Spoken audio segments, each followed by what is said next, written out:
നമസ്കാരം. ഇന്ന് നമ്മൾ ബുദ്ധിപരമായ രൂപകൽപ്പന, അതായത് ഇന്റലിജന്റ് ഡിസൈൻ അല്ലെങ്കിൽ ID എന്നൊരു ആശയത്തെക്കുറിച്ചാണ് കുറച്ച് സംസാരിക്കുന്നത്. അതെ. ജീവന്റെയും പ്രപഞ്ചത്തിന്റെയും ഒക്കെ ചില പ്രത്യേകതകൾ നോക്കിയിട്ട് ഇത് വെറുതെ ഉണ്ടായതല്ല, ഒരു ബുദ്ധികേന്ദ്രം ഇടപെട്ടിട്ടുണ്ട് എന്ന് പറയുന്ന ഒരു സിദ്ധാന്തം. അതെ, ഒരു ഡിസൈനർ ഉണ്ടെന്ന് ശാസ്ത്രീയമായി തെളിയിക്കാൻ പറ്റും എന്നാണ് അവരുടെ വാദം. അപ്പോ നമ്മൾ സാധാരണ കേൾക്കുന്ന ഡാർവിന്റെ പരിണാമ സിദ്ധാന്തം, പിന്നെ ഈ പ്രപഞ്ചത്തിന്റെ ഫൈൻ ട്യൂണിംഗ് എന്നൊക്കെ പറയുന്ന കാര്യങ്ങൾ, അതൊക്കെ ഈ ഒരു കാഴ്ചപ്പാടിൽ എങ്ങനെയാണ് വരുന്നതെന്ന് നമുക്ക് നോക്കാം. നമ്മൾക്ക് കിട്ടിയ ആ ലേഖനങ്ങളൊക്കെ വെച്ചിട്ടൊന്ന് ആഴത്തിൽ സംസാരിക്കാം. എല്ലാവർക്കും ഈ ചർച്ചയിലേക്ക് സ്വാഗതം. തീർച്ചയായും. അപ്പോ ഈ ഐഡിയയുടെ പ്രധാന ആശയം എന്താണെന്ന് വെച്ചാൽ, ഈ ജീവലോകത്തും അതുപോലെ പ്രപഞ്ചത്തിലും നമ്മൾ കാണുന്ന ചില കാര്യങ്ങളുണ്ടെങ്കിലോ, ഭയങ്കര സങ്കീർണമായ ഘടനകൾ. അതൊന്നും യാദൃശികമായിട്ട് അല്ലെങ്കിൽ വെറും ഭൗതിക നിയമങ്ങൾ കൊണ്ട് മാത്രമുണ്ടായതല്ല. പിന്നെയോ ഒരു ബുദ്ധികേന്ദ്രം ഇടപെട്ട് രൂപകൽപ്പന ചെയ്തതാണ്. അങ്ങനെ കണ്ടെത്താൻ പറ്റും, അതും ശാസ്ത്രീയമായിട്ട്. അതാണ് വാദം. ശരിയാണ്. പണ്ടൊക്കെ, ഡാർവിന് മുമ്പുള്ള കാലത്തൊക്കെ ജീവശാസ്ത്രജ്ഞർ ഒരു ജീവിയെ കാണുമ്പോൾ അതിന്റെ ആ ഒരു സങ്കീർണതയൊക്കെ കണ്ട്, ഇതാരോ ഉണ്ടാക്കിയതാണ്, ഒരു ഡിസൈനർ ഉണ്ടെന്ന് ചിന്തിച്ചിരുന്നു. അതെ, സ്വാഭാവികമായും തോന്നും. പക്ഷേ ഡാർവിനും പറഞ്ഞത് അതല്ല. അവര് പറയുന്നത് ഈ പ്രകൃതി നിർഭാരണം, പിന്നെ ഈ റാൻഡം വേരിയേഷൻ എന്നൊക്കെ പറയുന്ന ലക്ഷ്യമില്ലാത്ത പ്രക്രിയകൾക്ക് തന്നെ ഒരു ഡിസൈൻ ചെയ്ത പോലത്തെ ഒരു തോന്നലുണ്ടാക്കാൻ പറ്റുമെന്നാണ്. ഒരു പ്രതീതി. അതെ, ഒരു പ്രതീതി. അതായത് യഥാർത്ഥ ഡിസൈൻ അല്ല, നമുക്ക് വെറുതെ തോന്നുന്നതാണ് എന്ന്. ഈ ഫൈൻ ട്യൂണിങ്ങിന്റെ കാര്യത്തിലും ചില ഭൗതിക ശാസ്ത്രജ്ഞർ ഇത് തന്നെ പറയുന്നുണ്ടല്ലോ, അല്ലേ? ഒരു ഇല്യൂഷനാണെന്ന്. അതെ, അതൊരു പ്രധാനപ്പെട്ട പോയിന്റാണ്. ഈ തോന്നൽ വാദത്തെയാണ് ഇന്റലിജന്റ് ഡിസൈൻ സിദ്ധാന്തം പ്രധാനമായും ചോദ്യം ചെയ്യുന്നത്.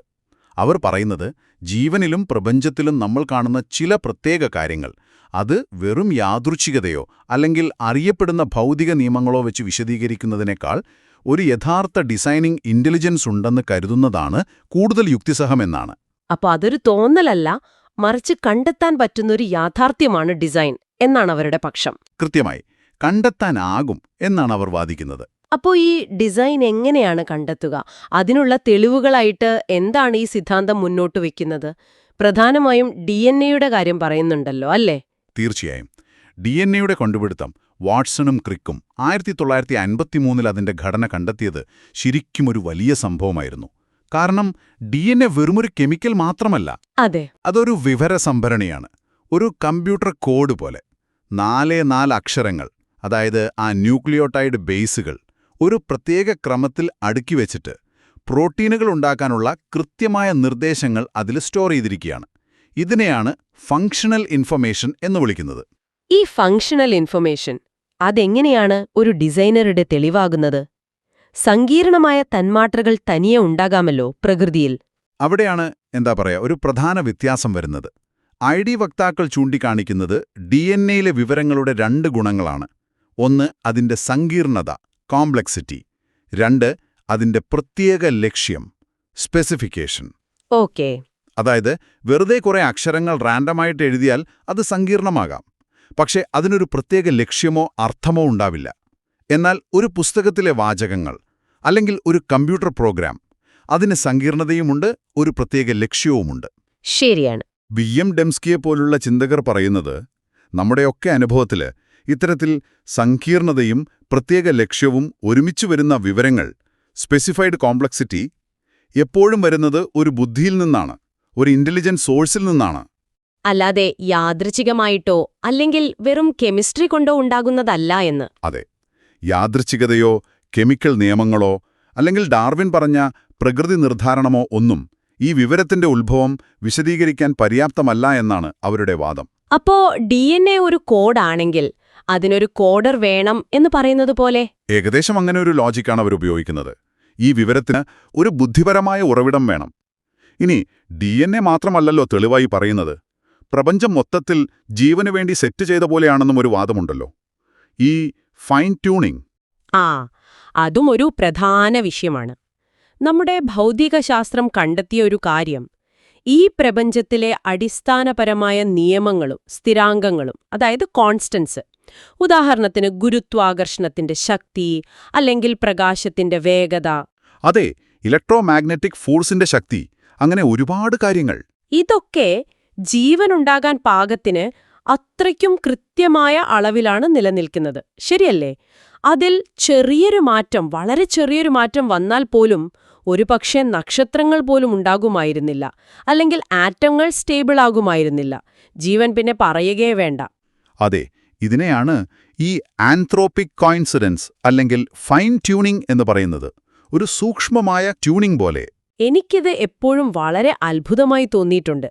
അപ്പോ ഇതും ഡിസൈനിന്റെ ഒരു തെളിവാണെന്നാണോ ഐഡി വാദിക്കുന്നത്? തീർച്ചയായും. പോൾ ഡേവിസ്, ഫ്രെഡ് ഹോയിലൊക്കെ പോലുള്ള ചില പ്രമുഖ ശാസ്ത്രജ്ഞർ പോലും ഇത് ഡിസൈനിന്റെ ശക്തമായ സൂചനയായിട്ടാണ് കണ്ടത്. കാരണം ഇത്രയും കൃത്യമായൊരു ബാലൻസ് വെറും യാദൃച്ഛികത കൊണ്ടുണ്ടാകാനുള്ള സാധ്യത ഗണിതപരമായി വളരെ വളരെ കുറവാണ്. ശരി, പക്ഷെ ഇതിനൊരു മറുപടി ഉണ്ടല്ലോ, ഈ മൾട്ടിവേഴ്സ് സിദ്ധാന്തം. അതെ, അതാണ് പ്രധാന ബദൽ വിശദീകരണം. അതായത് ഒരൊറ്റ പ്രപഞ്ചമല്ല, എണ്ണിയാലൊടുങ്ങാത്തത്ര പ്രപഞ്ചങ്ങളുണ്ട്. ഓരോന്നിലും ഈ നിയമങ്ങളും സ്ഥിരാങ്കങ്ങളും വ്യത്യസ്തമായിരിക്കും.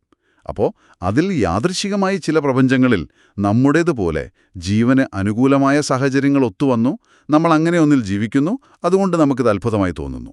അത്രയേ ഉള്ളൂ. അപ്പോൾ ഒരെണ്ണത്തിലെ അസാധ്യതയെ മറികടക്കാൻ ഒരുപാട് എണ്ണത്തിന് സങ്കല്പിക്കുന്നു. അതെ, പക്ഷേ ഐഡി സൈഡിൽ നിന്നുള്ള മറുപടി എന്താണെന്ന് വെച്ചാൽ, ഈ മൾട്ടിവേഴ്സ് ഉണ്ടാക്കാൻ നിർദ്ദേശിക്കപ്പെടുന്ന മെക്കാനിസങ്ങളുണ്ടല്ലോ, സ്ട്രിംഗ് തിയറി, ഇൻഫ്ലേഷൻ എന്നൊക്കെ പറയുന്ന ആശയങ്ങൾ, അവയ്ക്ക് തന്നെ പ്രവർത്തിക്കണമെങ്കിൽ ചില പ്രത്യേകതരം ഫൈൻ ട്യൂണിംഗ് ആവശ്യമാണ്. അപ്പോൾ ശരിക്കും ചോദ്യം മാറുന്നില്ല, അത് വേറൊരു തലത്തിലേക്ക് മാറ്റുന്നു എന്നേയുള്ളൂ. അതുകൊണ്ട് ഈ പ്രപഞ്ചത്തിന്റെ ഫൈൻ ട്യൂണിങ്ങിന് ഏറ്റവും ലളിതവും യുക്തിസഹവുമായ വിശദീകരണം ഒരു ഇന്റലിജന്റ് ഡിസൈൻ തന്നെയാണ് എന്നാണ് അവർ പറയുന്നത്. അപ്പോൾ നമ്മൾ രണ്ട് പ്രധാനപ്പെട്ട കാര്യങ്ങൾ കണ്ടു. ഒന്ന്, ജീവനിലെ DNA-യിലെ വിവരങ്ങൾ. രണ്ട്, പ്രപഞ്ചത്തിലെ ഈ ഫൈൻ ട്യൂണിംഗ്. ഇത് രണ്ടും ഒരു ബുദ്ധിപരമായ ഇടപെടലിനെ സൂചിപ്പിക്കുന്നു എന്നാണ് വാദം. അപ്പോൾ സ്വാഭാവികമായി ഒരു ചോദ്യം വരും, ആരാണ് ഈ ഡിസൈനർ? അതിനെപ്പറ്റി ഈ ഐഡി സിദ്ധാന്തം എന്തെങ്കിലും പറയുന്നുണ്ടോ? അതൊരു പ്രധാനപ്പെട്ട കാര്യമാണ്.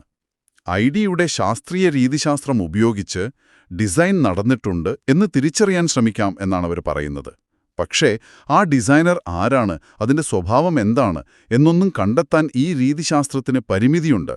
അത് ശാസ്ത്രത്തിന്റെ ഇപ്പോഴത്തെ രീതിയുടെ ഒരു പരിമിതിയായി അവർ കാണുന്നു. ഈ രണ്ട് തെളിവുകളും, പ്രപഞ്ചോൽപത്തിയിലെ ഫൈൻ ട്യൂണിങ്ങും പിന്നീട് ജീവൻ ആവശ്യമായ വിവരങ്ങൾ ഉണ്ടായതും ഒരുമിച്ച് വെച്ച് നോക്കുമ്പോൾ ഡിസൈനർ ഈ പ്രപഞ്ചത്തിനുള്ളിൽ തന്നെ ഉള്ള ഒരു ശക്തി, ഉദാഹരണത്തിന് പാൻസ്പെർമിയ വാദത്തിലെ പോലെ അന്യഗ്രഹജീവികളോ മറ്റോ ആകുന്നതിനേക്കാൾ കൂടുതൽ സാധ്യത ഈ പ്രപഞ്ചത്തിന് അതീതമായ, അതിനെ സൃഷ്ടിച്ച ഒരു ബുദ്ധികേന്ദ്രമാകാനാണ്. അതായത് ദൈവം എന്ന് പറയാവുന്ന ഒരു സങ്കല്പത്തിലേക്ക് അത് വിരൽ ചൂണ്ടുന്നു എന്ന് ലേഖകൻ വാദിക്കുന്നു. കാരണം പ്രപഞ്ചമുണ്ടാകുന്നതിനു മുമ്പുള്ള ഫൈൻ ട്യൂണിംഗ് വിശദീകരിക്കാൻ പ്രപഞ്ചത്തിനകത്തുള്ള ഒന്നിന് കഴിയില്ലല്ലോ. ശരി, അപ്പോ DNA-യിലെ കോഡും പ്രപഞ്ചത്തിന്റെ ഈ അത്ഭുതകരമായ ക്രമീകരണവും ഒരു ഡിസൈനറുടെ വർക്കാണെന്ന് ഐഡി വാദിക്കുന്നു. മറുഭാഗത്ത് പ്രകൃതി നിയമങ്ങളും യാദൃച്ഛികതയും അല്ലെങ്കിൽ ഒരു പക്ഷേ മൾട്ടിവേഴ്സ് എന്ന ആശയവും ഇതിന് ബദലായി വരുന്നു. വളരെ സങ്കീർണമായൊരു വിഷയമാണിത്. ഇതിലെ പ്രധാനപ്പെട്ട ചില ആശയങ്ങളാണ് നമ്മൾ ഇന്ന് പരിശോധിച്ചത്. അതെ, അപ്പോൾ ഈ ചർച്ച കേട്ടുകൊണ്ടിരിക്കുന്ന നിങ്ങൾക്ക് സ്വയം ഒന്ന് ആലോചിക്കാവുന്നൊരു കാര്യമുണ്ട്. ഈ DNA-യിലെ വിവരങ്ങളെക്കുറിച്ചും പ്രപഞ്ചത്തിലെ ഫൈൻ ട്യൂണിങ്ങിനെക്കുറിച്ചുമൊക്കെയുള്ള വാദങ്ങൾ നമ്മൾ കേട്ടല്ലോ. പ്രകൃതിയിൽ ശരിക്കും ഒരു ഡിസൈൻ നടന്നിട്ടുണ്ട് എന്ന് നിങ്ങൾക്ക് ബോധ്യപ്പെടണമെങ്കിൽ എങ്ങനെയുള്ള തെളിവുകളാണ് ശരിക്കും വേണ്ടത്? നല്ല ചോദ്യമാണ്. നമ്മളിപ്പോൾ ഒരു മൊബൈൽ ഫോൺ കാണുമ്പോൾ അല്ലെങ്കിൽ ഒരു കെട്ടിടം കാണുമ്പോൾ അതിന്റെ പിന്നിൽ ഒരു ഡിസൈനർ ഉണ്ടെന്ന് നമുക്ക് എളുപ്പത്തിൽ മനസ്സിലാകും. അതിൽ നിന്ന് വ്യത്യസ്തമായി പ്രകൃതിയിലെ ഡിസൈൻ തിരിച്ചറിയുന്നതിൽ എന്തെങ്കിലും പ്രത്യേകതയുണ്ടോ? അതോ അതേ ലോജിക്ക് തന്നെയാണ് ഇവിടെയും പ്രയോഗിക്കേണ്ടത്? ഇതൊന്ന് ആലോചിച്ച് നോക്കാവുന്നതാണ്.